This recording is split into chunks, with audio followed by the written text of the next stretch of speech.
Hello and welcome to Geek Addicts, the pop culture podcast where we watch internet videos about people slaughtering each other. Is this the early 2000s? My name is Matt. With me as always, Bill Byron. I blame Nevada. That goddamn clown. I'm doing well. I'm not really. I'm tired. This has been a fucking week. It's officially summer. Hasn't been too bad yet, though. I mean, we've had some 80-degree days this week. We've only had like one little burst of like really fucking hot weather, but that was like a month ago. I don't want to speak too soon, but so far it's been rather mild, and I'm super here for it because the house that I live in is very old. Yep. ACs do not work in that house. It's too drafty. Does not hold the cold. Yeah. So yeah, it's once it gets up above like 85, it's fucking miserable in that house, especially because we're right off the coast, so it's humid as fuck. Yeah. It's that time of year. It's also been raining a lot, which is great. Well, that's probably helping in keeping the temp down, so I'm okay with it. Yeah. It's like hot rain though. It's never that fun. Yeah. Well, I mean, when you get warm rain like that, that's when you just stand in it. Yeah. Although you live like, yeah, your area is much more like. See, I could do that. I could just stand in my yard in my boxers and just stand in the rain. You can't really do that in your neighborhood. Considering my my neighbor's other house is like right there. Yeah. Yeah, you guys are pretty tightly packed. Yeah, condos, Yeah. Oh well. And I'm surrounded by ladies, so that's probably not a smart decision. Hey, you never know. You never know, man. I don't think that's happening. Oh, jeez. Most of them are old enough to be the same age as my mother, so. Hey, you never know. Oh, jeez. But yeah. This week. What have you been up to, Bill? How's things been going? I've been doing lots of podcasting, or a lot of podcasting. I'm now officially I've been the co-manager, but I've basically just officially taken over the fucking SuperPod Instagram page. That's now just my project I'm working on. Okay. Been doing that for this week a lot. And that was kind of your start with just being an Instagram blogger. So there you go. Yeah, and at least it's something you're familiar with. Except I'm not, because they've changed the algorithm so much now. I don't even know how to do my own page anymore. Yeah. I'm trying to do reels now, and it's been a journey. Yeah. Yeah. It's not really my thing, but I've got to figure it out if I want to keep doing it. So yeah, I can't imagine reels being your wheelhouse. No, they're I don't appear in them ever, so I haven't gone that far yet, but it's a lot for like no return. Pokemon still works though. Pokemon always seems to be an instant attention. Oh, you mean like Pokemon themed things? Yeah. Yeah. Posting very expensive DS games. That gets people's attention. Speaking of Pokemon and DS, I discovered well, first of all, I'm pretty sure I brought this up on the podcast before. But turns out the Mystery Dungeon cartoon I had seen when I was a kid, it wasn't just a failed pilot. It was actually a promotional thing. The confusion came from at the end of it, there's a to be continued thing. But they actually did one of those for each of the Mystery Dungeon games that came out. Oh. And they all are on YouTube. Good to know. Apparently the Explorers one, though, kind of spoils the end of the game. Okay. I didn't watch it, but I was doing a little bit of research about it after I had found out that they were all there and realized like what the situation was. But my daughter is really into that first one.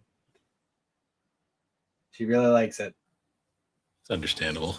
it's just the beginning with like the Squirtle waking up and be like, oh, a Pokemon, and it's going out with Charmander, and they do like little adventures. There's music from the games. They do like the little quest where they fight the Skarmory, and that's pretty much the whole thing. It's like 20 minutes altogether. Nice. But it's a fun little special.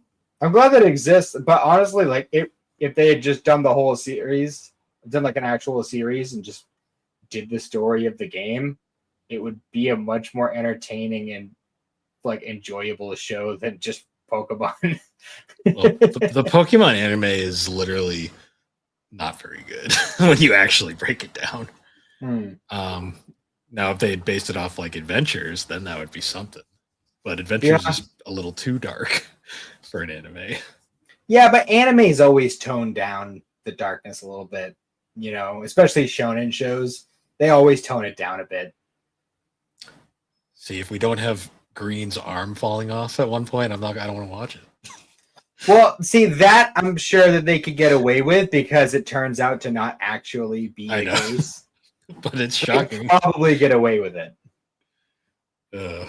Yeah. But I don't know. I think Adventures is like that weird like thing that like Nintendo has to be aware of it, and they just let it exist for some reason, even though it goes so far against everything Nintendo seems to stand for. Well, I mean, the fact that it's still going has to mean that it does fairly well. It's still going with the same creative team for the most part. So, I mean, if they're making the money, I highly doubt that they give a shit. Yeah, that's true. Because I'm sure they get a cut. Oh no, they definitely do. They probably get most of it, to be honest. Probably. But no,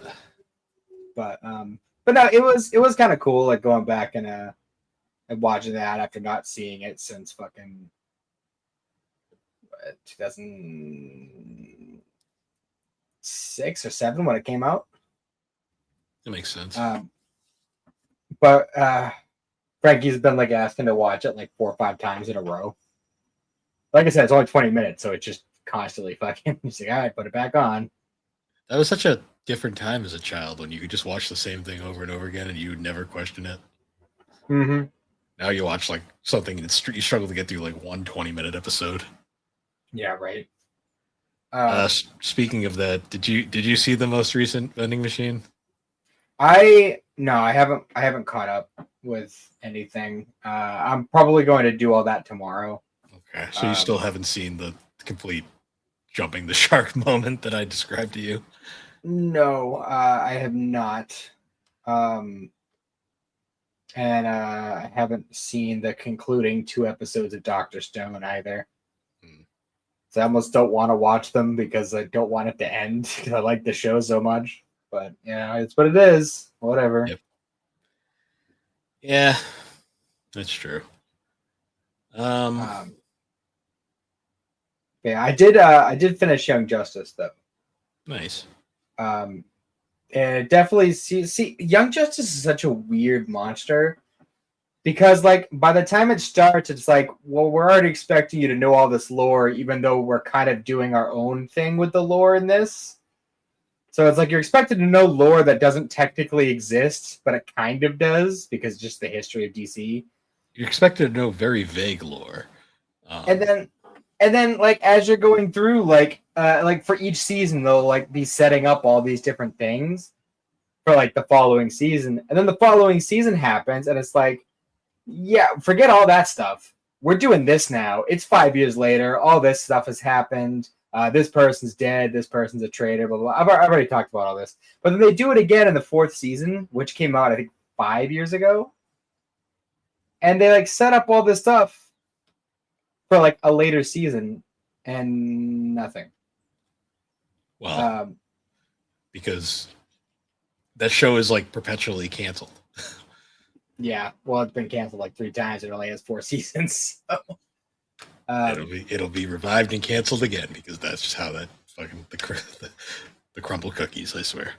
Yeah, I mean, it was a good show. I actually really liked what they did with the last season, where instead of doing like one continuous arc or doing just like a series of isolated episodes, it was like little 3 to 5 episode mini arcs throughout the season that would focus around different characters, and like that was that was cool. I like that. It was like a little movie for each character.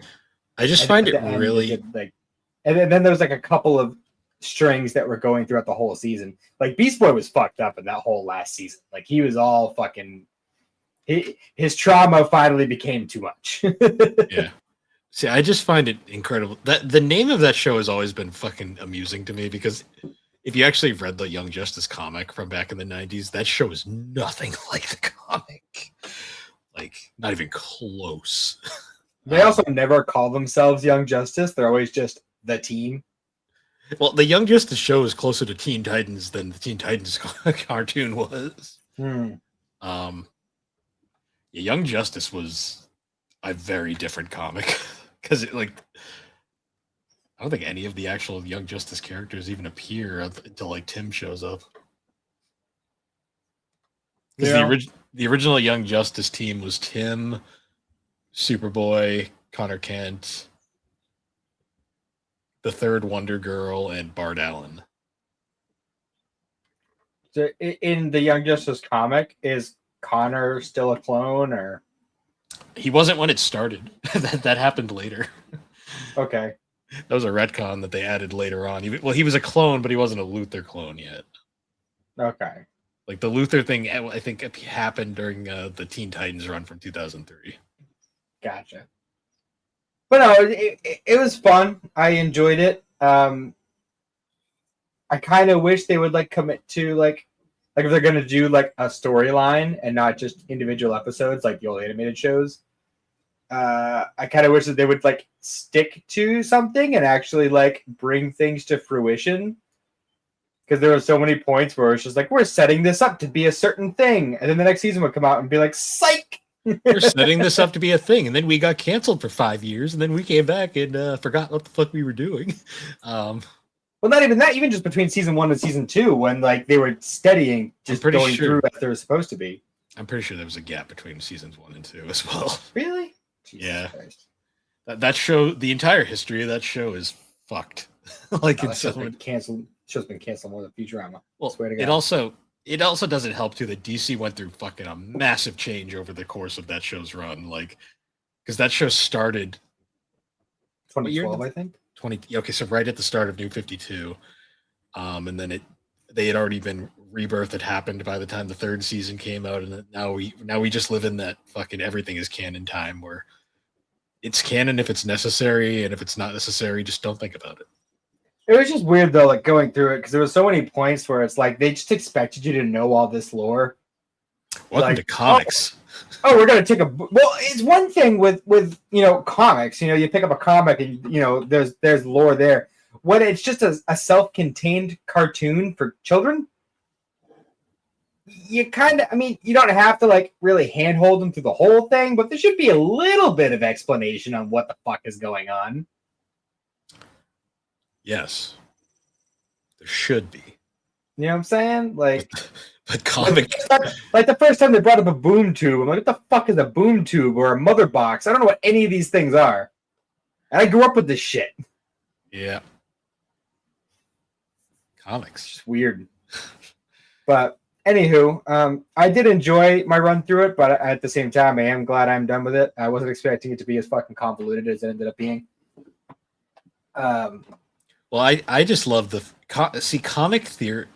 Getting into comic shit for a minute, like comic theorizers are the funniest people ever because they can like theorize all this shit and like they'll write like essays on it, and then the creators will just be like, "That's fucking stupid." No, and then it's this.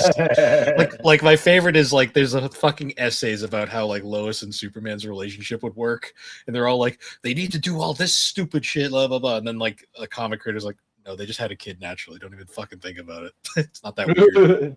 They're just like, stop being weird. Yeah, for real. They're like, it's not that deep.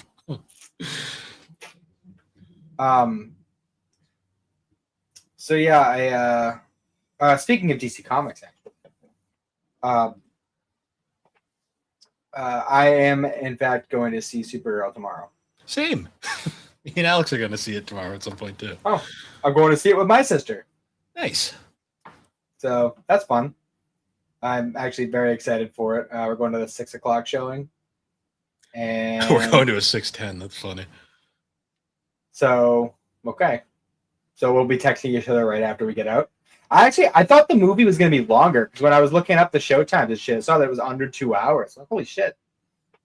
Especially since Superman was like 220, Yeah, just a little and over like 2 hours. and like for the most part, superhero movies tend to be 2 hours at least minimum. So I was really surprised. True. The thing with Supergirl is though, you got to remember Supergirl does technically have a source material. But yeah, I mean technically they all have source material. 108 minutes. Wow. Yeah, That's short. pretty. Yeah, it's like 100. It's an hour 40. Like it's just over like what used to be the average. Yeah, it's But funny. I'm it's looking got to forward be to it. it's got to be because it's based off a source material, and there's only so much they can pull through there. I mean, they are adding a little bit because I know Lobo is going to be a big deal, but Yeah, fucking Jason Momoa because they just can't not. well, it's like that SpongeBob meme where James Gunn is Mr. Krabs going, "All of you get the hell out of here, except you can stay," and it's basically just Jason Momoa. That's funny because when you said SpongeBob, I was expecting you to be like do like a I don't need it. I don't need it. I mean, let's be real. If anyone was gonna play fucking Lobo, it was Jason Momoa. Fair. It's like a perfect casting right there. I just don't know where the fuck this dude came from because all of a sudden he just came out of the woodwork and he's in fucking everything. I still think the funniest was when they did that Street Fighter. There's a new Street Fighter movie coming out, and Momoa. I have heard, and I'm friends with a few big Street Fighter fans, and they are very excited. So they did a reveal for it at one of those like the Keeley Award shows. Yeah. And my God, the actors looked so uninterested in being there, except Jason Momoa. But I'm also convinced he was wasted at the time. Hmm. But yeah, they all looked absolutely miserable. Didn't want to be there. Jason Momoa was the only one that seemed to be having fun. And I will always. And my favorite part of that presentation was the fact that they had the balls to call out Mortal Kombat. And I'm just like, excuse me, sirs. They've had at least 3 good movies. You've had none, unless you count the anime movie. Now maybe they've had 3 good movies. No, at the time they made that statement, they had 3 good movies. Because the Annihilation is a good movie. Original Mortal Kombat 2 and original Mortal Kombat, the remake, and then the sequel to the remake. Had the sequel come out yet? Didn't it come out? It was just just came out in May. Yeah, it was around when the awards presentation was. Fair enough. But even then, it's still they've had good movies. Street Fighter's had none. Get to see it. Just a bummer. Yeah. Hey, that anime is a masterpiece. That anime is just it's good, but like I wouldn't call it a movie. It's more just a bunch of fight scenes and a shower what is scene. Mortal Kombat? I mean, well, apparently the later movies are actually pretty good, but well, I saw the first of the like reboot movies. I haven't seen the new one, but I've heard the second one's like even better. To be honest, I got to sit down and watch those at some point. Well, they got fucking what's his name for Johnny Cage. What the fuck is his name? He's in fucking everything. He's in like every fucking major franchise. He's in Lord of the Rings. He was in fucking the Star Trek movies. He was in Thor. Did he play Kirk? No, he played Bones. Bones. 1 second. Keith, Carl Urban. Carl. Oh, okay. I always get Keith Urban with Carl Urban. I know the difference, but it's just the K names and the Urban. It's confusing. No, I hear you. But no, it's when it hits HBO Max, I'll watch it. Because I'm pretty sure it's out of theaters by now, right? Yeah. Oh, maybe that's been out of theaters for a while. Yeah. Well, either way, I'll see Supergirl tomorrow, and that'll be good. Yeah. Probably the only movie I'm going to see this year. You're not going to go see Clayface? When does that come out? October. Maybe. We'll see how October's going. See where we're at, where we're at when we get to October. Hmm. But yeah, aside from that, I have started reading the second milestone compendium. Nice.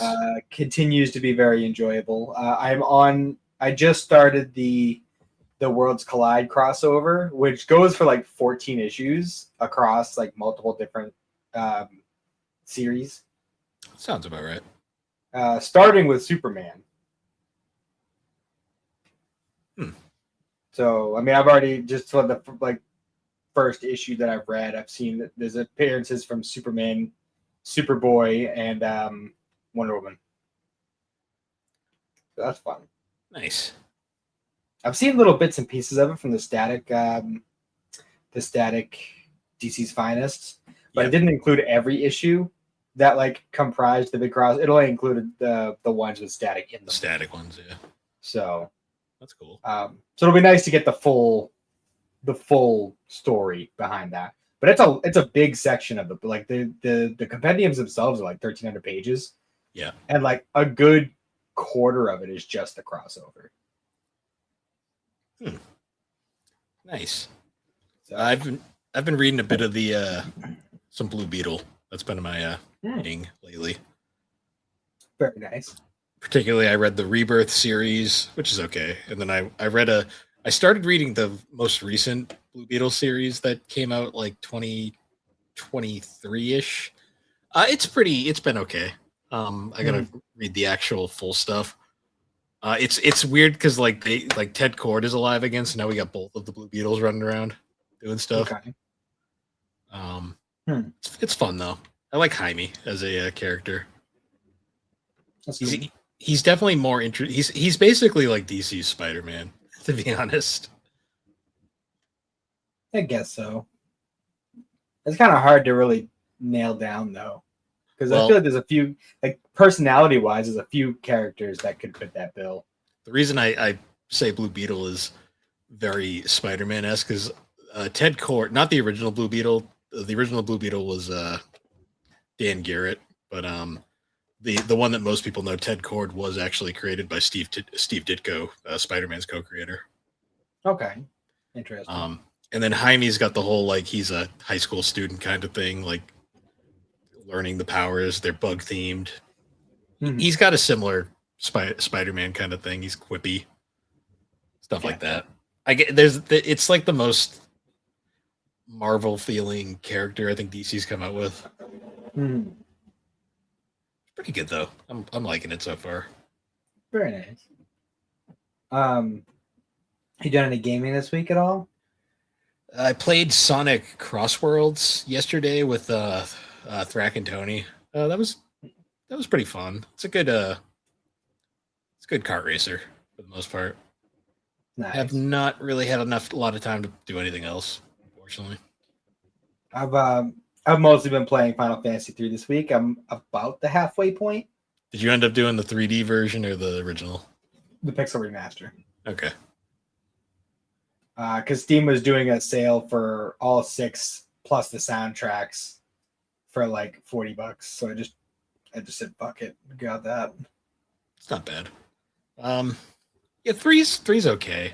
It's the problem. I actually really like the soundtrack for 3. It's a good one. It's not my favorite Oimatsu soundtrack, but it's pretty good. My problem with 3 is the fact that 5 exists, and 5 basically does the 3 idea better. I mean, you could say that about a lot of long-running series where they change things up each time. Maybe, sorta. It's weird with Final Fantasy because the first 3 are very 8-bit. Yeah, that's true. Because like there's a charm to that though. Like I enjoy that. Sure, I see. I'm not a huge 8-bit fan. No, 8-bit doesn't really do it for me. But with the Pixel remasters, at least they added some like quality of life improvements. Not nothing too major. Just like little stuff that just makes it a little bit easier to go through. Yeah. See the other difficulty and such. The other thing with the first 3 that makes it harder for me to get into those ones is the fact that they don't have active time battle hasn't been introduced yet. That's not until 6, right? Do they do that? 4 is the Oh, first okay. one. I thought 6 did it first. No, it was 4 through 9. Use it, and then it was brought back for 10-2. Okay. And it's kind of been sporadically used throughout like the franchise. Like Chrono Trigger uses a heavily modified version of Actor Time. Mm-hmm.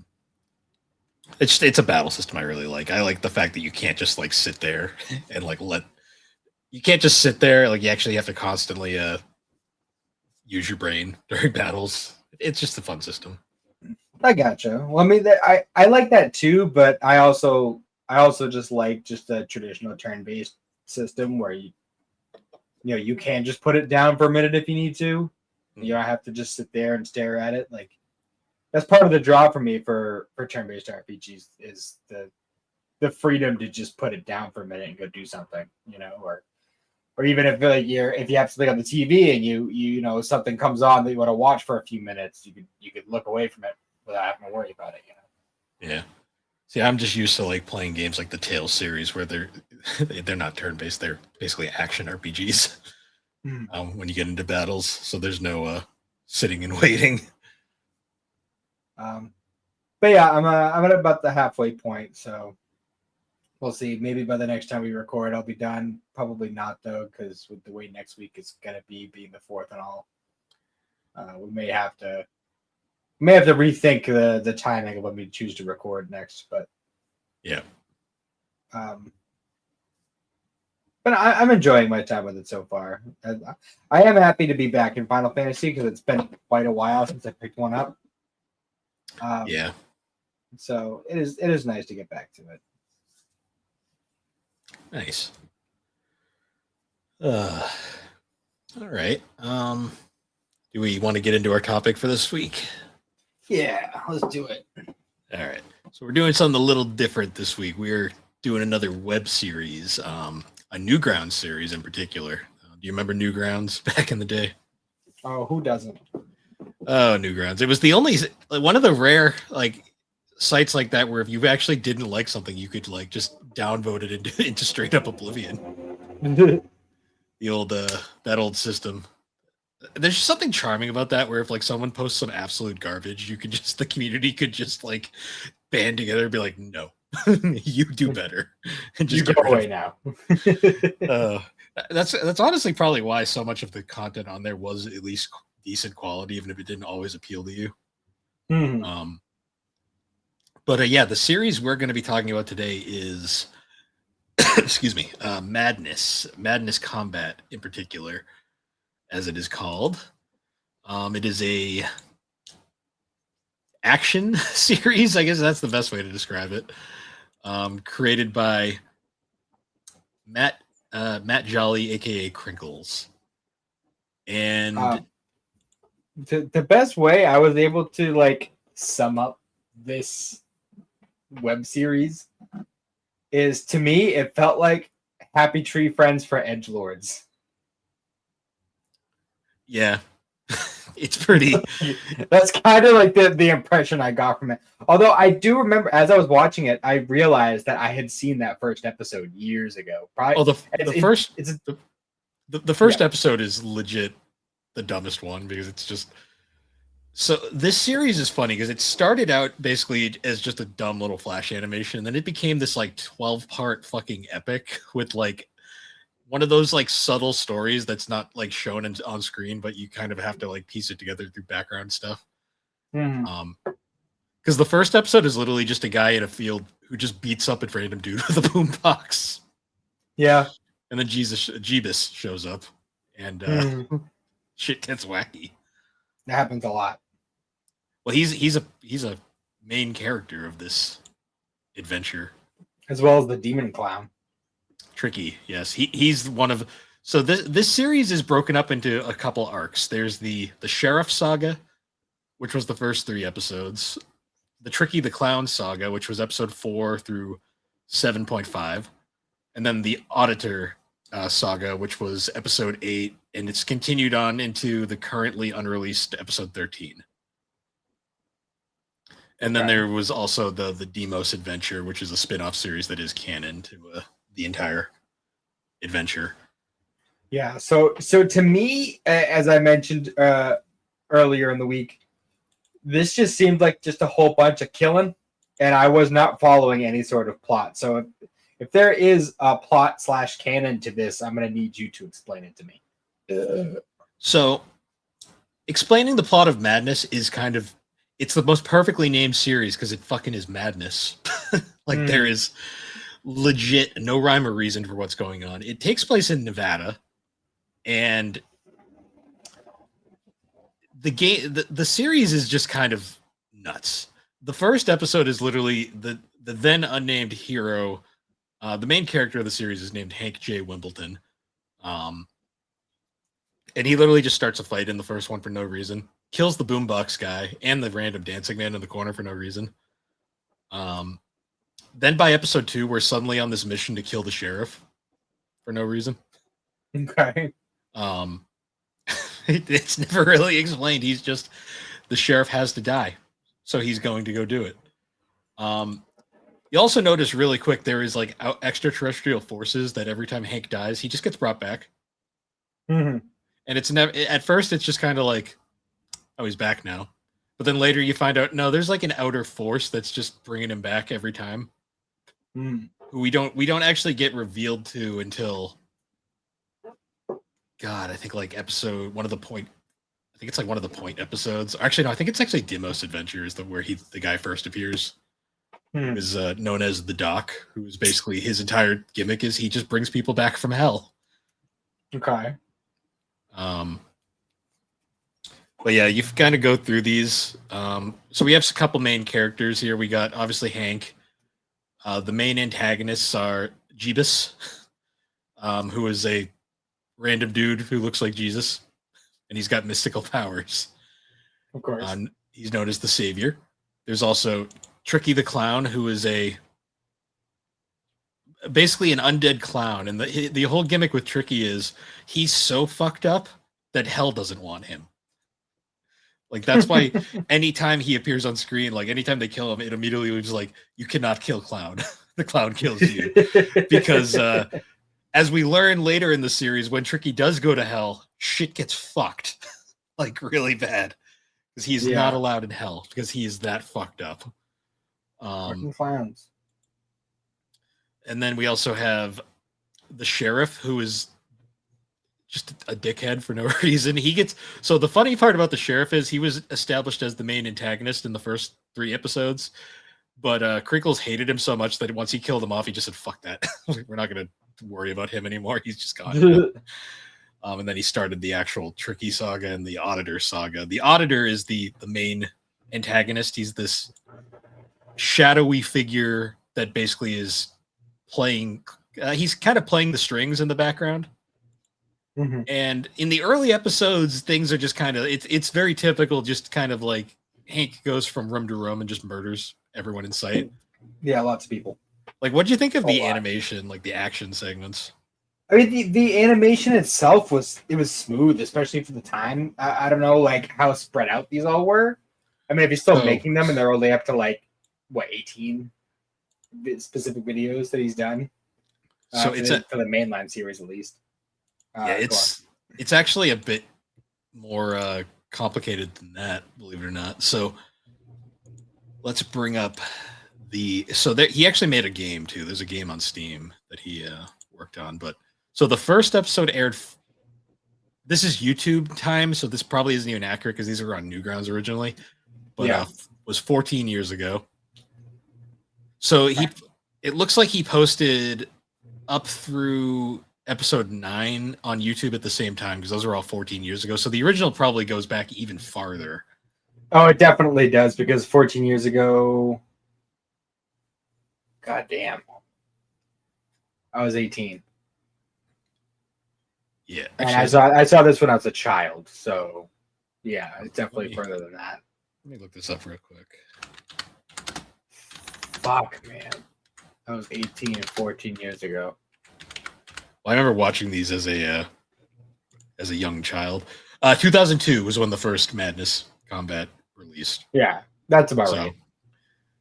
And I'm pretty sure they were fairly consistent up until like around like the halfway point where they really started getting more and more complex. Wild. Started getting all these fucking like shadow demons from hell popping in and out. Like, I mean, you look at the animation in the first episode and then you compare it to like episode like 12 and it's like, holy shit. well, even the first couple episodes, like it's really smooth and well done for the time. Like, oh yeah, it's all early Flash 2000s. Yeah, yeah, because I never really understood what the fuck Flash animation means. it's just a style of animation. They use like Adobe Flash. It's what a lot of modern cartoons use. It's just a style. It's Gotcha. It's not like hand drawn. I'm pretty sure it's mostly like rigged together. Which you can tell very much that he has like a bunch of like all these assets, and he really just kind of uses those for his for the animation style. Yeah. Yeah. So there was like a at least 7-year gap between episode 10 and episode 11. How many years? 7 years. Jesus. And then there was an additional 6 between 11 and 12. Keep in mind, he did all the 0.5s during a lot of that time. Because fun thing about the 0.5s. So later on in the series, we get introduced to more side characters. We get introduced to Sanford and Demos, who are Hank's little sidekicks. And they first appeared in episode 9. But a lot of fans had a theory back in the day that the two randos who got crushed by the building in episode 4 or 5, in episode 5, everyone was like, was that those two? Like, can we just like pretend that was who those were? And then years later, he's like, all right, we're gonna make this a thing. And he explained their entire backstory there. Which is funny. This series also has one of the funniest running jokes ever, because it's like just one of those things that once you notice it, you'll never unsee it. What's that? Crinkles has a thing against smokers. Oh, really? Did you notice any time a character lights up a cigarette, they are guaranteed to die shortly after? No, I didn't notice that. No, that's a running joke. Like, he has made it like a point that anytime a character lights a cigarette, they're basically guaranteed to die. Which was what were you trying to say with that? I think you can guess what he's trying to say there. But they're like, because I always think of like the opening to episode 6, the first one that had like Hank's like real official design reveal with the red shades. That one literally starts where he's driving the car, and then you get the two guys smoking in front of the building, and then he immediately runs into them like 3 seconds later. And I'm like, yep, they were doomed from the start. Because that was a big deal when Demos lights that cigarette. Everyone was like, "Oh no, like he's gonna die," which he then shortly does later. Although he gets resurrected in the most bizarre, convoluted way possible. Jesus. Yeah, I'm going through some of the other things. Other fun running jokes. One of the best like side characters who appears throughout the series is the hot dog vendor. Oh yeah. Because he is one of the rare characters that never dies. Like, you'll notice, like, when a fight's going on, like Hank, Tricky, and all these like characters tend to just murder everyone in sight.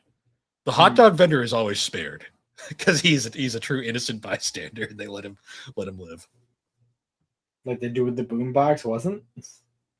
Well, that was episode 1. Well, the boombox guy's the first death in the series. He was innocent. He just liked his music. Hank wanted the boombox more. The dancing guy in the background, though, he was definitely that was an unnecessary kill. But that's exactly where I was going with that. It's like, what, can he be the only one dancing too? Episode 1, Hank was kind of an asshole. Like, well, to be fair, Hank is kind of, there is no hero in this series. It's really funny too, because episode 1, I'm pretty sure I saw this like back when it first came out. And it might have even been the only episode out at the time. Probably was, because like, but I remember specifically like the end bit with him, like with all the corpses around him, he's dancing with the fucking jukebox or whatever, boombox, and then the text crawl or whatever. And then our hero slayed 80 men. Yeah, he killed 30 people that day, 32 if you count the zombies. Yep. No, you can clearly tell this wasn't supposed to be an ongoing series at first, and then it just became this behemoth for no reason. And this was just like I feel like this is part of it was a thing at the time on the internet where just everything had to be ultra violent as possible. Like, which is why I mentioned Happy Tree Friends earlier. I mean, see, Happy Tree Friends kind of goes for the shock value. There's no shock value in this. This is just exactly what you'd expect it to be. It's guns and knives and swords. It's The fun part about like watching this series is how creative Hank gets with his fucking murder, like kills. Like, because you learn like watching this real fast. You're always like, never stand behind a box because he will crush you with it. Don't stand behind a table; he will crush you with that. Don't ever. If you come at Hank with a chainsaw, he's going to use that chainsaw to kill you. Yeah, he's very good at disarming and then using that very weapon against you. Like my favorite is like the when like he just like a person like throws a knife at him and he just catches it, and just throws it back. Or classic.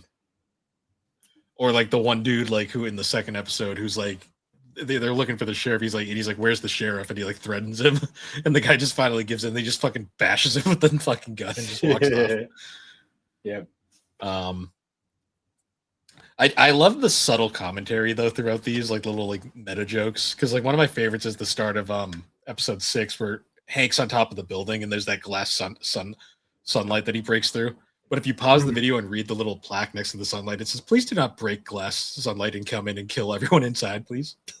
Like little stuff like that. All the background posters are really funny too. Like the organization is the villain organization is the AAHW, Agents Against Hank Wimbledon. Oh. That's good. So what do you think of like how like the animation just progresses throughout? Because like you look at the newest episode compared to like the older ones, it's like night or day.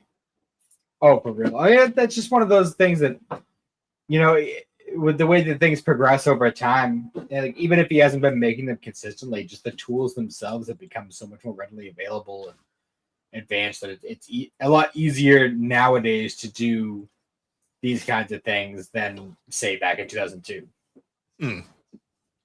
Yeah, no, it's crazy too, because like I love how he just like takes like little minor events throughout this, and then we'll just bring them back later and explain stuff. Like one of the biggest mind trip episodes to me is the 9.5, where we all of a sudden are like, oh yeah, if you were wondering what happens every time Hank dies and goes to hell, he has to fight his way back out. Because there's that mind trip where we get the two different Hanks running around. Oh yeah. And the one that happens to get caught by the thing is the one that he resurrects into, like when he becomes the weird like lobster man towards the end. Yeah, that was weird. Also, what do you think of the so there's the scene in episode 10, I want to say, where the auditor's going around and he's slowly kind of losing the fight, and he starts up just absorbing all these like dead bodies everywhere, and he accidentally absorbs the clown. Oh yeah, well, I mean that was kind of to be expected, especially when it's like a fucked up lore clown where like no, even hell doesn't like this fucker. Like, well, because that's the funniest part is like he absorbs the clown, and all of a sudden it's like, oh shit, what have I done? Because we find out in the next episode that little world they're stuck in, that's actually like the auditor's personal hell. Like it's not even hell, it's his own hell. And like because Tricky's in there now, he's just completely corrupted it into this madness. And like basically they're fighting him in there, the auditor manages to like break free of it. And he's like, thank fucking God, because that was bad. Yeah. There's also a few like surprise episodes, like the one where like Jeebus is like the main character for no reason. I did enjoy his like random like. So in that one episode where like with the train, I do enjoy that part where like he's just like raking leaves and he's like, I'm done with this shit. Because we find out in the 0.5s he actually just flat out quit. He was like, I'm done with this. Go on. Can't say I blame him. I mean, because like another side plot too is the improbability drive, which is a thing that the sheriff activates in episode 2. I want to say no, not episode 2. It's episode 3, where he creates that drive, and then the world starts going to insanity because that's like when like the fucking sun comes to life. Did you notice when the sun comes to life and he kills the sun, the sky immediately just goes black? Oh yeah, it did. And it's black the rest of the series, with that weird like hellish red light just appearing slowly. I never even realized that. That's a little like subtle thing you notice like on like repeat watches, because he just straight up murders the sun, so the world is just dark after that for the rest of it. It's actually kind of cool. I used to pay attention to that. Oh, it's a thing that you don't notice it right away, but then once you know about it, you see it, you're like, oh, that makes sense. I also like the attention to detail. Like he keeps all like the injuries like consistent. Like when Hank gets shot in the head in the second episode, he comes back in 3 with the bandages. And then when he gets stabbed in the chest, he comes back with that wound. And then by the 5th episode, he's been blown up into a million pieces. So he's just like basically taped back together. I do love the scene though when like Tricky murders him in episode 6, and he's just like, "You don't kill the clown kills you," and just rips his head off and smashes it into the ground. It's just such a insane, nonsensical series. Like it just goes completely like all over the place. It's such a like, even though I know like some of these have come out like a lot more recently, even the newer ones still feel like a time capsule. Oh, it's very much a series from its era. It all feels like it's still early to mid 2000s, even the stuff that came out like a couple of years ago. Yeah, if anything, it's just gotten edgier because that style is like so distinct. Like it's an era of the internet that I kind of miss, just because like we don't get shit like this anymore. It was a time when kind of all bets were off. And like a lot of creativity was allowed to just flow the way it would. And yeah, a lot of it was very violent, which is kind of an inherent thing that came with it. But we got a lot of very memorable things out of it. No, we did. Like Newgrounds, I'm happy that site still exists, even though that site got me in trouble quite a bit back in the day. You remember when they used to just run porn ads on that site all the time? Yeah. Yeah, I didn't know that as a child, and I was like, oh, I see. But there was that, and there was also, you click on the wrong video or game, and there'd be some pretty sus stuff on there too. Oh, you mean like that like long running like Princess Peach platformer that was just like a porn game that went on for way longer than it should have? Yeah. Newgrounds. Hey, he had to keep the site going somehow. Again, all bets were off. I just remember many a time where I'd be on browsing Newgrounds and fucking parents would walk in and I'd just be like, I can explain. I swear I wasn't just looking at this. Even though you're like, it totally was. Christ. Such a crazy thing. What's funny too about Madness is it actually spawned from, because you remember how Newgrounds you could like do your own submissions and like post like that kind of stuff. They for a long time on Newgrounds, like people would post their own like Madness parodies and stuff, and like Crinkles would actually like react to a lot of them, and he gave like his stamp of approval on most of them, which is funny. Some of them are ridiculous. I always think of like the some of the crazy ones where they just make it a comedy sketch for no reason. Yeah. It's there's also, he did a bunch of like non-canon like crazy side animations that get like really dark as fuck for no reason. That makes sense. I do like the music throughout the series too. Not even just the goofy songs, like the actual like action stuff. Yeah, it's very fitting with because it starts with the chicken dance. Always remember that. Yeah, this is true. The chicken dance, and then there's that weird like country western song in episode 2, which oddly fits all that murder that's going on. Yeah, yeah, I'd say so. It's definitely a style of that time though. Like it really is. Maybe I'll watch them with Xander. Yeah, you might be I into it. bet you he'll appreciate it. I'm sure. It's entertaining. Like you, even if like you don't care about the plot, like just kind of like because a lot of the plot, unfortunately, you really do have to go read like a wiki article to figure out what's going on. I kind of figured it was gonna be one of those deals. Like, it just getting into like the third episode. I'm like, yeah, this. I'm not gonna get any story here. I'm just, there might be Well, some things that carry over, but it's just murder, just lots and lots of murder. the plot really doesn't start till like episode 6, like Mhm. at least sorta.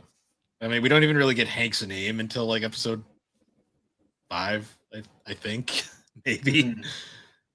Mhm. Well, actually, no. I think it first appears in like episode 3 on one of the wanted posters that's has his name. But Yeah.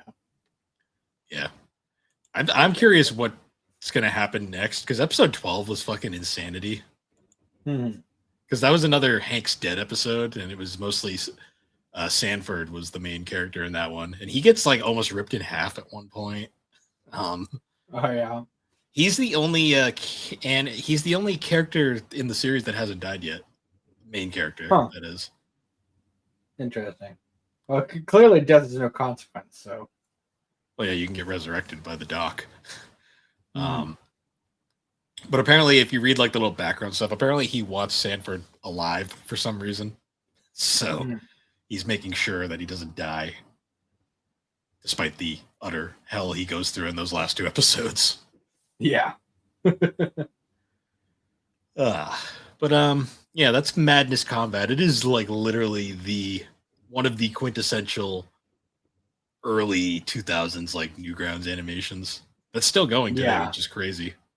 That is wild. It's pretty rare to see anything from back then still running today. Yeah, especially how long it's been running. Hmm. Because nobody really remembers everything from that era. But this is Mhm. one of the few that a lot of people still do look fondly back on. For sure. I think too of like you look at like just like the view counts, like these are all in like the millions of views. Oh yeah. But it's also one of those series that's, I can tell even though I'd only like seen the first one, maybe two of them back in the day, like these are easily ones that are, you can go back to them multiple times and especially, showing them to other people and everything, they're short videos. It's easy to watch them through multiple times Yeah. without getting sick of them. No, that's 100% for sure. Honestly. I love this shit just looking back on it. It's so nostalgic. Hmm. Makes me want to go back and like try to find a lot of the old fucking videos I used to watch. I got to it's been forever. I got to rewatch Super Mario Brothers Z. I think I do remember that. It never was finished. It like because the creator like quit like 4 times, tried to reboot it, and then quit again because he got C&D'd by Nintendo. Yeah, that's about right. Yeah, the original run though was phenomenal. I remember Hmm. because I remember like it was they would just basically it was Dragon Ball Z but with Mario characters. Yeah, Mario and Sonic characters, I should say. that's what made it fun. Very long though, like a Hmm. lot of action for no reason. For sure. God, now I gotta look up all these old Flash animations that probably don't exist anymore. I was just scroll. When was the last time I went on Newgrounds? I'm actually curious. Is Newgrounds is still up, I believe. It's gotta be. Yep, newgrounds.com. Oh god, it's exactly what you'd expect. Clicking on it. Oh, is it? Oh yeah, it's very very predictable. Is it? Let me see. Let's see here.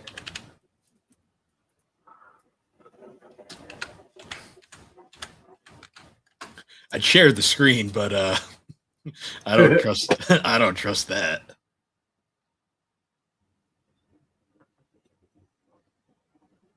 Let's see here. It's still loading. Rendered in 64 polygons. Hell yeah.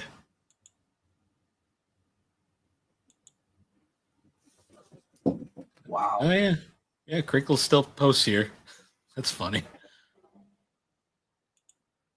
Holy crap, dude. That's... I'm like Oh having wow. flashbacks right now. You know what's insane? If you actually go on Crinkle's page, it actually shows the years everything came out, and it's all like 2002, 3, 4, 5, 6, 7, 8, 9, 10, 11. Yeah, he pretty much was pretty consistent up until around like 2013. And then there's like a gap till 16, 18, 20. It definitely gets more spread out. That's wild, man. That is funny.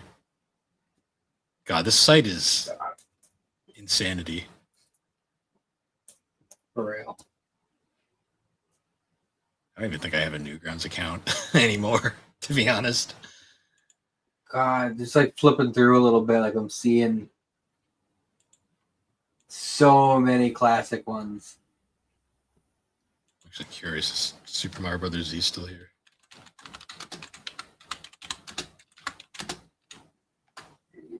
Oh yeah, yep, there it is.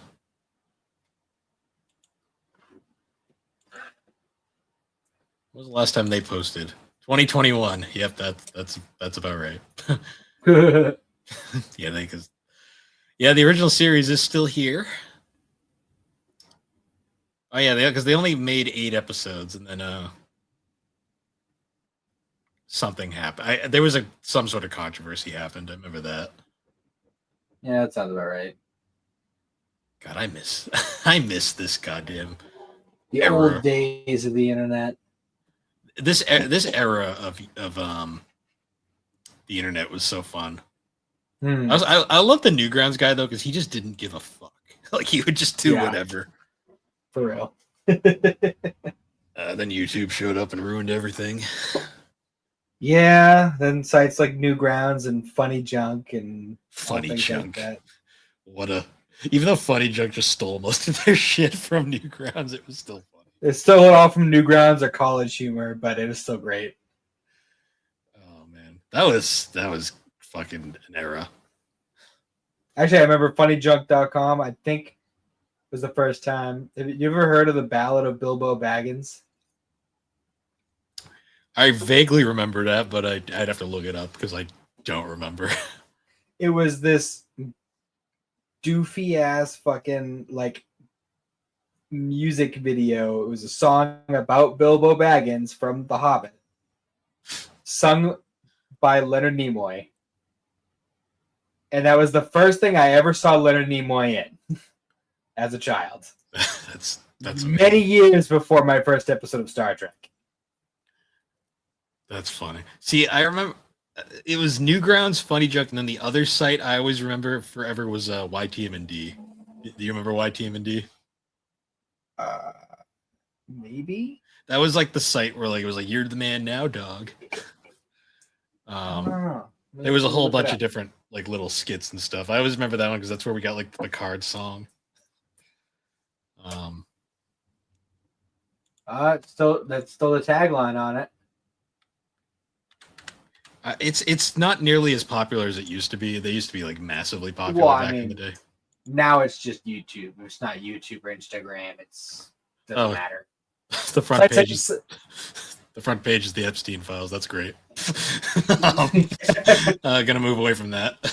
Sites like these and Newgrounds, they just exist as a time capsule nowadays. They do. It sucks to say that, but if it weren't for nostalgia, nobody would keep them up. See, my favorite like YTM&Ds were like the ones where they would edit people into like anime intros. Like one of my favorites is Roger Moore is inserted into the fucking Full Metal Alchemist intro. That's hilarious. Because he did that one of his stupid like riot things he was doing. He was doing this weird like motion where he's like doing this on stage. And they made a gif of him like doing that, and he's running with the Elric brothers doing that. The dumbest shit ever, but I loved it back then. Jesus. Oh man, Uh, the internet used to be funny. Now we're just yeah. Now it's just now a lot of angry people. now you can't have a sense of humor. It's too serious.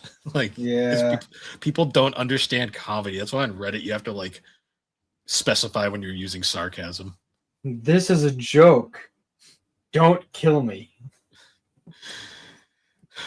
That's why you always have to. I respond so often with the the caption of "whoosh" because that's where the joke went. Hmm. Yeah. But speaking of more modern things, we do have a new segment to start this week. Yes, I'm very excited about this one. See, seeing as this one is your baby, what do you have an idea for our tagline for this one? Um, The Haunting of Bill House. Okay. I will specify on Netflix. I was very confused for a minute because I typed in Hill House and I saw that one, but I also saw the house on Hell Hill, and I was like, I got confused. I got confused. I was like, it was this one, right? So I had to like look up which one Mike Flanagan made because I was very confused for a second. Oh yeah. So. Oh wait, do I have to wait for music? Are we doing music? I forgot. It's been a while since I did one of these. You can start. I'll find music as I go. So Hill House is the first of numerous series that Mike Flanagan would go on to work on.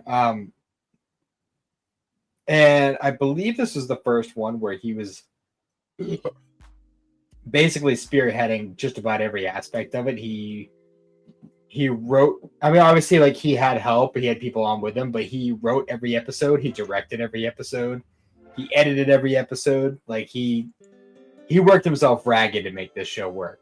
And this is still at the point in time where Netflix wasn't being super meddling with it. Yep.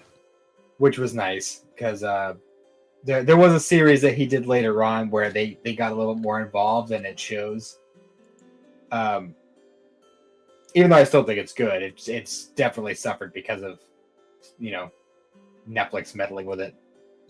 But it also began the trend of Mike Flanagan's series when he does a TV show based on a book compared to when he does a movie based on a book. Because I've noticed the movies that he does based on books generally tend to be pretty fucking accurate. Like, he might take a couple liberties here and there.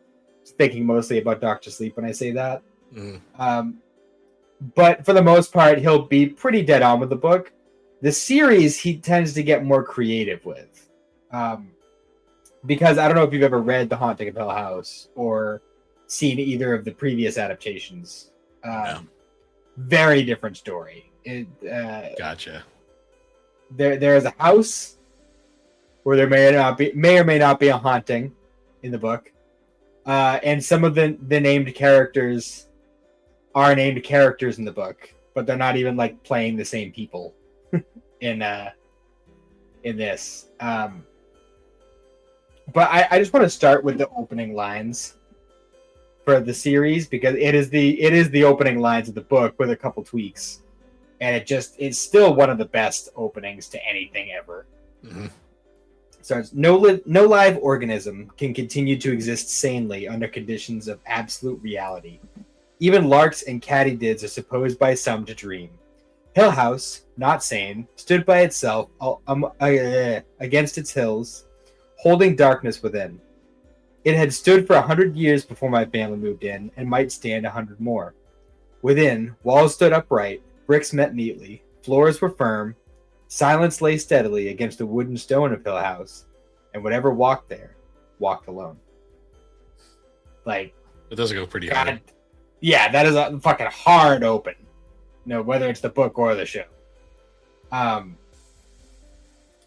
we actually have a pretty stacked cast for this. This is actually it's the first instance of Mike Flanagan really like pulling from all the actors that he's used in previous projects. I noticed his wife right away. The So, second she appeared.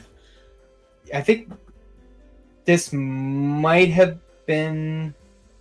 They might not have been married at the time, but I know This might have been the first project he had done after she became his wife.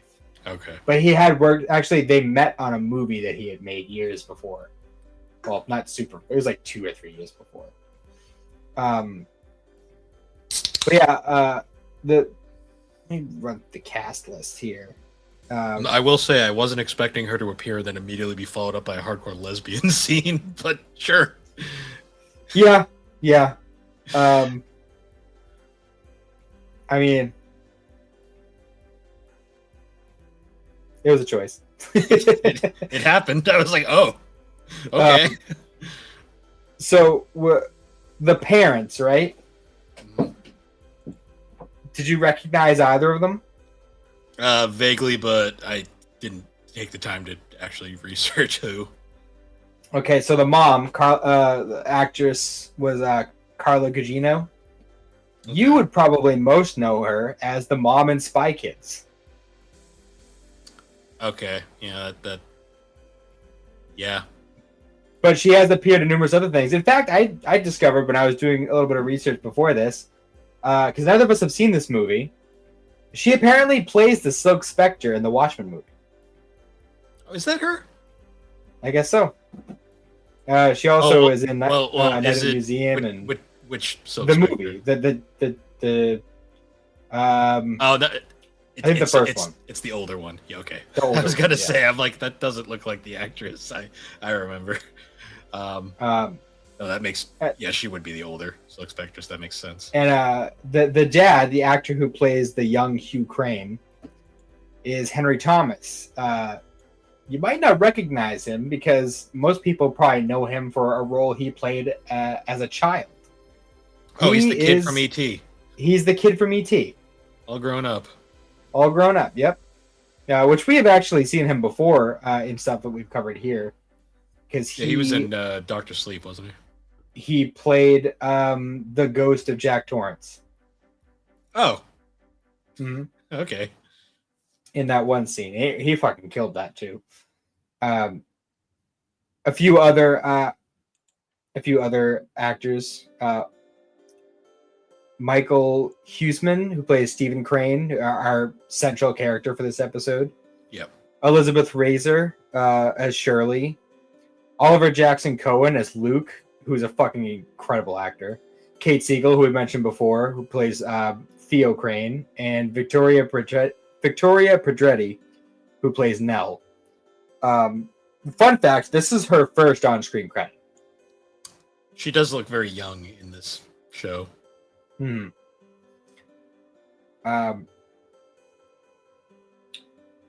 So we get like the beginning opening where we get that kind of like flashback scene of Nell waking up and she's freaking out or whatever, and Steven is going down to check on her, make sure everything's cool, because he's the older brother, it's his job. Mm-hmm. And she mentions the bent neck lady. It's like she's being haunted by the bent neck lady. It's become a consistent thing, something that will come up again later. And then the dad comes in, Hugh Crane, and he goes on the first of many monologues, because Mike Flanagan loves his monologues, and I'll admit I love them too. About how sometimes when you're young and your imagination is very, very big, your dreams can spill over into reality when you wake up. And which is actually interesting too, because later on we get a scene where an adult Steven is having a conversation with somebody who he is talking to about possibly writing their story as a book, where he kind of explains the same kind of deal to her. Like when she's talking about like her supernatural experience, and he almost is like kind of a remixed version of his dad's little speech about it, but he basically tells her the same thing.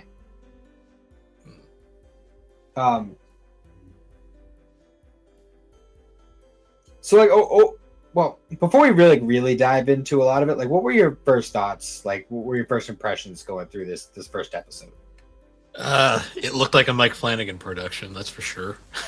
Yeah. Wasn't really sure when the horror was going to start because it kind of Mhm. a little slow. Not gonna lie. Well, that is kind of one of the things with Flanagan is like movies obviously gonna be a lot quicker. With his shows, that's where I think his talent really shines because the horror almost comes second with his shows.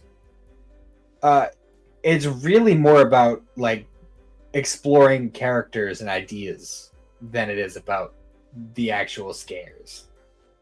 And that's part of what I love about it. Because it explores a lot of things that, especially with the series where he actually has time to really flesh a lot of this stuff out. And he can go into a lot of detail and really explore these things. I will say the way it's set up. This is probably just an episode 1 thing more than anything, but I was a little lost at first with the changing of time between like the flash forwards and backs. I'm sure the later episodes will explain it a little better. Well, the structure and like style of the way that this is done, it definitely seems very inspired by both it and The Shining. Because as we all know, Mike Flanagan is a very big Stephen King fan. He's adapted multiple works and is in the process of adapting 2 more that we know of. And even like, all right, so 3 of the siblings are characters from the book just changed, right? So Theo, Nell, and Luke are all characters from the book. He just changed who they are and like their roles in the show. Shirley is a stand-in for Shirley Jackson, the author of the book. And Stephen, he says, is supposed to be like an ode to Steven Spielberg. But I think it's also supposed to be for Stephen King, especially because Stephen King pretty much wrote this exact character in another story that he wrote, which I've actually heard Mike Flanagan say previously is one of his favorite Stephen King stories. And one of the movies he made was like a off-brand version of that story, and he's blatantly admitted that. So I'm pretty sure he's supposed to also be there for Stephen King as well. Yeah, I'm not seeing the Spielberg connection, so I'll take his word for it. I think he just likes he's a fan of Spielberg. I mean, he did get the fucking kid from E.T. as a grown-up, so I mean, true.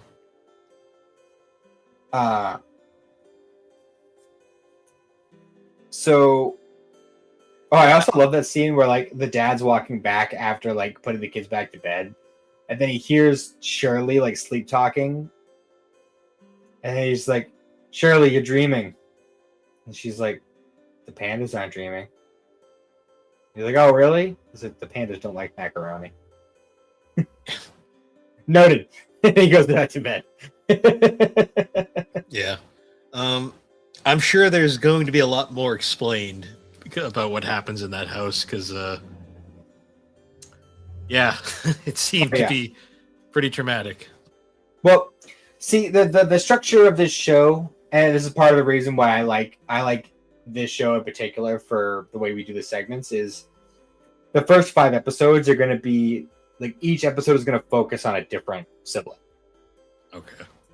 And so we know how the episode ends with Nell is dead. So she is dead. That wasn't just a... No, she's dead. Okay. And the first 5 episodes are all going to be like focusing on each individual sibling and that's all going to be building up to her funeral, which is, I'm guessing, part of the reason why they made Shirley own and operate a funeral home that her sister uses as a fuck shack, apparently. Well, her sister lives in like a back room in it or something, I guess. I guess. Just the Was way. that whole scene, like, because this is our first introduction to her as an adult. Like, we kind of saw a little bit of her as a child in some of the flashbacks, but our first introduction to her is in like a bumping club in Boston, where she just like happens to like lock eyes with some random girl across the dance floor, and then she like whatever like the real life equivalent of slipping into someone's DMs is kind of what I'm imagining here. Yeah, and they progress very quick. Yeah, very, very fast. And then she immediately just kicks her out. I'm like, oh, okay. So like, yeah, because they do the deed and they're like, oh, that was great, whatever, and they're drinking their beers, and then Theo like sits up, and the girl is trying to like ask her questions about herself, get to know her a little bit, and she's just shutting her down, like no question, just shutting her down. And then she starts putting on these gloves. And like, I don't know about you, but my first instinct is that I'm watching a horror anything and I see somebody fuck someone and then start putting on gloves right afterwards. I think murder is about to happen. Yeah. I did enjoy the like, what's that about? She's like, oh, I'm a germaphobe. Thanks, I won't take that personally. Yeah, she goes, yeah, none taken. And then she's like, yeah, well, you know what? I have work in the morning, so get the fuck out. Pretty much. And then like she goes up and has a beer with Shirley afterwards, and even Shirley's like, you're like worse than a frat boy. She's like, you're like a dude. I did enjoy the line of she seemed like a nice girl. She's like, nah, too much drama. I'm just like, okay. Yeah, too much baggage, whatever. She's like, yeah. How would you know from such a quick exchange? She says, who says it's quick? I'm a giver. That seemed to caught me off guard. I was like, oh, okay. I'm sure this will be important later. Too funny. But no, that was a fun one. And then we also got like the bits about. So we're probably gonna bounce around a little bit. The plot bits kind about, of bounces around. So Steven kind of seems like an oddball. Like, not like an oddball, but he seems like he's not really slotted in with the rest of the family. You know what I mean? No. Which is weird to say because you'd think that would be Luke, right? Because Luke's the one. He's the one of the youngest siblings. One? Actually, it appears. Huh? The homeless one. Well, he's in rehab. Okay. At the beginning of the episode, because we had that scene earlier or later in the episode where they all wake up at the same time, right, and he is in like a shared space at the rehab when it happens. Okay. And we don't really get very much of him in this episode. Actually, we kind of mostly are seeing Steven and Shirley throughout this episode. Yeah, the only other time Luke appears is when he's robbing Steven. Yeah, and he's like tweaking hard. Like he's got the shakes and everything. Like he's not doing good. But the interesting thing though is like, so like, yeah, Steven comes back and he catches Luke like walking out of his apartment with his stuff. And like having broken the door down and everything, right? And like basically Steven just you can see the look on his face, and I don't know if you've ever had any sort of consistent dealings with addicts, but like the look on his face of Steven's face is like very much like the here we go again kind of thing. It's like, look, dude, like I got $200 in my pocket. You could take it. You could sell the camera. I need the iPad. I need it for work. Just take the other shit and go. I don't got time for this. And Luke takes the money, but he gives everything else back. Which, you know, aside staying within the bounds of this one episode, it's not really too much we can conceive from that. Does I'm guessing that camera means more than that they're letting on, or is it just a red Mm, herring? I mean, I can't imagine it means that much if he was willing to just say fuck it, take it, and sell it. No, they seem to highlight it for some reason. That's true. Mike Flanagan doesn't highlight anything by accident. Yeah, I'll wait and see, I guess. Um, and I will say, when it comes to somebody who's actively using any opportunity they can get for money to, especially when they're in a position like him where he's kind of has nothing to work with as it stands. Like, there is no giving back. It's just, all right, I'll take it and do my thing. Yeah. So it kind of brings up more questions than it answers with him.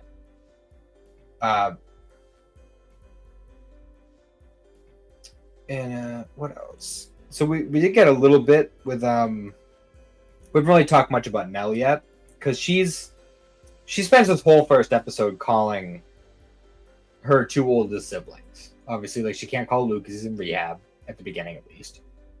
And obviously, there's some sort of friction between her and Theo that Theo mentions at some point, like when her and Shirley are talking. But she calls Steve and she calls Shirley, trying to get in touch with them, trying to figure some stuff out. Like, she's clearly freaking out because they both try to call her back. Neither of them get a hold of her. I think it was when Steven calls her back, she's like rushing into like a motel room and she's freaking out. Like, so it kind of seems like something just happened, but we don't know what. And then she ends up calling her dad, or all of their dad, really. And basically just doing like a whole like, oh, you remember the bent neck lady when I used to get freaked out by her or whatever? She's back. And he is like no hesitation, like, all right, go to Steven's house. I'm hopping on a plane because I'm in Florida right now. I want to hop on a plane and I'm going to meet you there. But like, go to Steven's house right now. Fucking tell him I sent you. Tell him I'll be there. Like, we're not fucking around here. So whatever this bent neck lady is, it's clearly something serious. It's more than just, childhood, whatever.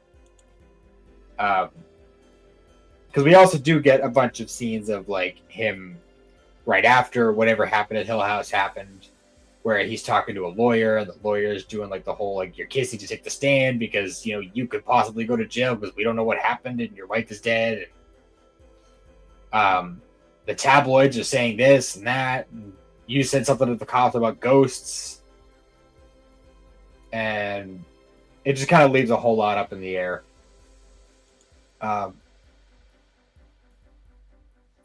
We got a little bit of the Dudleys in this episode, and they're very interesting characters because Mr. Dudley was a very quick thing. Wasn't really a whole lot going on with him. It was just kind of like him working on the house with Hugh. And then Mrs. Dudley, we got a little bit more with, where she was talking about the history of the house a little bit with the young Steve, and then she started pressing him about Jesus, which people will do. Trying to think if there's anything else. I mean, I took notes throughout, but I feel like we paused around so much, so I'm kind of lost at where I should pick back up. To be fair, that the entire episode kind of bounces around all over the place. Because like we eventually get to the whole like scene where like we find out why they left the Hill House, and it's like that dramatic like drive away scene. Yeah. Oh yeah, we get the scene where Luke sees a girl named Abigail from the window. But then also, like, there was another scene we had of him in a treehouse, and Steve came up and he was like, "Oh yeah, I saw this girl out in the woods." And we also had another scene where a young Nell and Shirley were trying to find keys to this this red room. It was a room with a red door that has been apparently locked for decades. Nobody's been able to get in. And there's very clearly something behind it. Yes. Like Nell mentions as much, and then after they leave, we see the shadow moving under the door. But it's one of those things that's just kind of like shelved for now. It seemed kind of like what the thing with this episode was, where it had a whole bunch of different threads that it established, but then kind of leaves them all kind of just there. Yeah, well, that's the thing is like it is a Steven episode, so we're not going to be seeing as much of this stuff as we would be if it was anybody else, because he even blatantly says in the episode, I've never seen shit. Like, he's very clearly a skeptic. Like, he doesn't believe in this shit. Yeah, he seems to be the one who's like the least fucked up. Even though he makes a living writing about people's quote-unquote true experiences with the supernatural, or preternatural, as he says. Yeah. Because he basically just takes his family's stories and publishes them for gain, and they're not thrilled about it. No. Well, we only really get Shirley's opinion on it, but I think it's pretty easy to assume that nobody else feels great about it. Because obviously everybody's got their issues in this family. I mean, the dad's constantly talking to himself or talking to someone who isn't there. At least in the present. I mean, Theo just seems to be just kind of doing her own thing, but she's also got her own demons, you could tell. Yeah.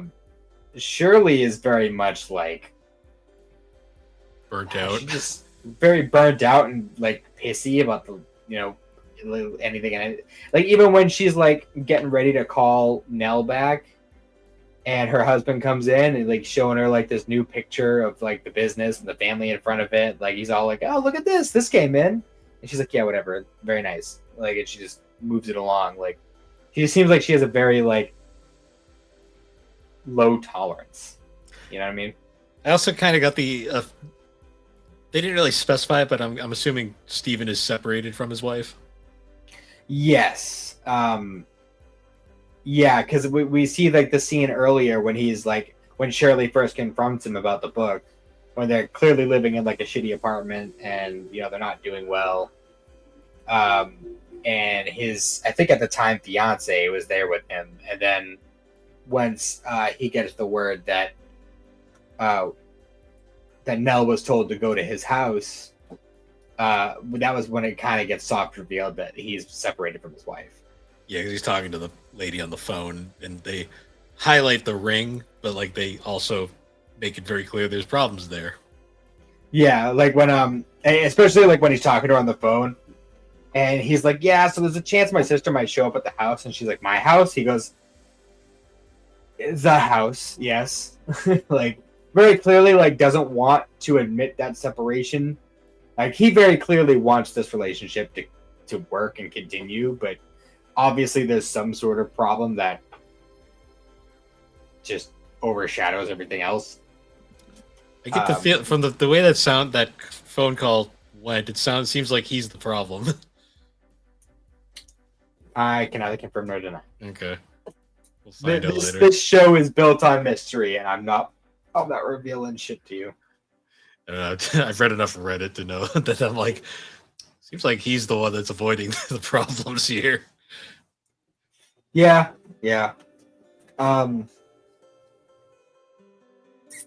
Let's see. How did you feel about the whole like the interview that he was having with that lady, Irene? Honestly, that was probably one of the more interesting parts of the show, I'd say. The way that happens like right at the beginning of the show, pretty much. Like right after we get the little like flashback scene with Nell having the nightmare, or whatever you want to call it, the dream spilling over or haunting or whatever you want to say. But that was a pretty dramatic story. That lady's acting was really good. Yeah. But it's also like so many times throughout like especially in like a scene like that where I'm watching, I'm like, this is incredibly acted.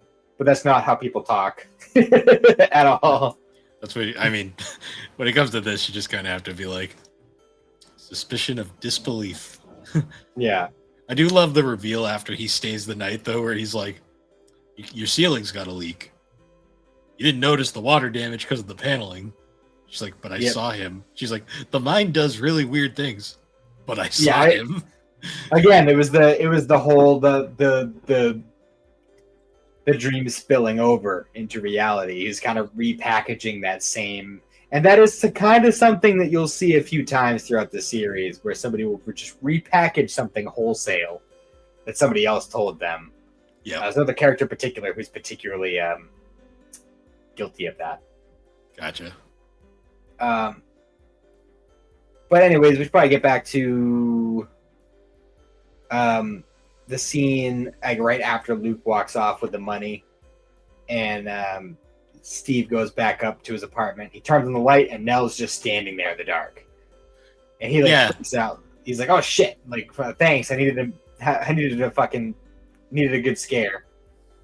And like he's going on like about how you just like pull him out of rehab and call us all up, and you just let him in here and watch him rob me. Like, great, that's very nice. Well, you have my attention.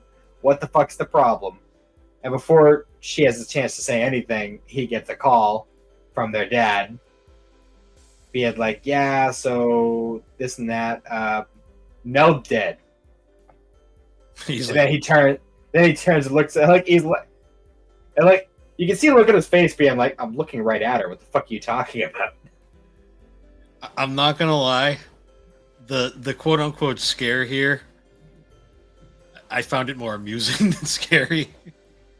Yeah, well, it's I thought she was gonna explode. I was like, what are we doing? Well, here's the thing: is like this, and he's even been on record of saying this. This is a 10-hour movie. It's not. Yeah. Like, there's gonna be a build-up,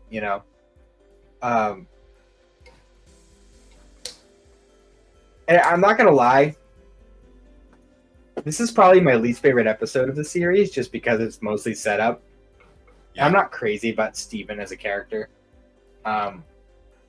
He seems very much like the audience surrogate, to be honest. Yeah, he's just like everybody pushes back against the supernatural aspects of it all, but he just pushes back too hard. Yeah, he seems like Mr. No Fun. Yeah, which well, even when he gets into like his argument with Shirley, where he's going on about how mom was mentally ill, and then he comes this close to saying that just like you, to his pregnant sister. Yeah, which obviously went over well.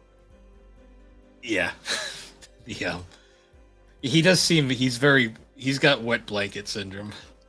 Mm-hmm. I mean, to be fair, like they all went through like a very traumatizing event in their lives, and it affected some of them more than others. Apparently, it affected the younger two the most, because one of them is incredibly mentally unstable, and the other one is a heroin addict. So yeah, one's mentally unstable and dead. Yeah, yeah. They're twins, by the way. They don't say that in this episode, but they are twins. Okay. Oh, is that why they were in the same bedroom? Yes. Okay, that makes sense. But yeah, that's the first episode, and so overall thoughts on just the introduction. There's potential. It's definitely a first episode, though. Yeah, definitely setting groundwork. A little all over the place. That was my first feeling. Well, again, it's very much styled after it in that way, where we're going to be getting a lot of present/past comparison scenes and such.